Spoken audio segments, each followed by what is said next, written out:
They should treat us as human beings and pay us what we're due. We have a major update in Santa Cruz tonight. UC Santa Cruz graduate students have struck a deal with the university, but tell us it is still far from what they deserve as they demand a large cost of living wage adjustment. Last December, UCSC graduate teaching assistants entered a grade strike, which later led to the firing of dozens of them.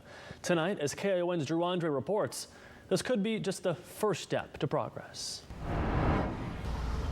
Aaron, this deal allows a portion of the graduate students who refuse to submit grades in the winter to teach again. The reason they're not satisfied is because it doesn't accomplish their main goal, which was a cost of living adjustment.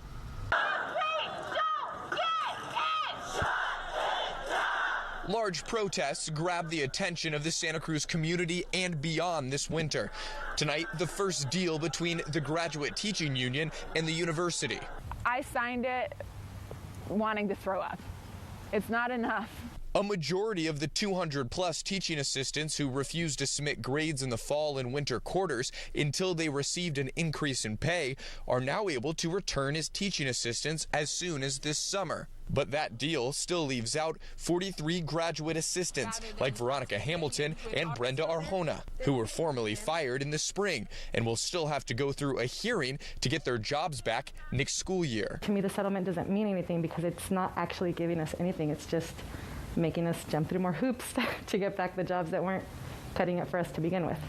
The archaeology PhD student says not getting her teaching position back means she and her 11-year-old son can't afford to stay in their on-campus housing. Definitely mean that within the next month I pack everything up and go back to LA and say, you know what, I got 3 years into my PhD program and the school kicked me out. The university argues this was an illegal strike because the teaching assistants are under contract and were only harming undergraduate students by withholding grades.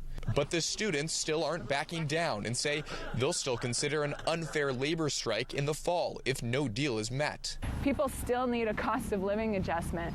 People still need, better financial support and protection as graduate students. We can't afford to live where we work, and that's a problem. And that's how this happened. We're in a housing crisis. UCSC says this settlement is an important step forward as they face upcoming challenges due to the pandemic in the coming school year.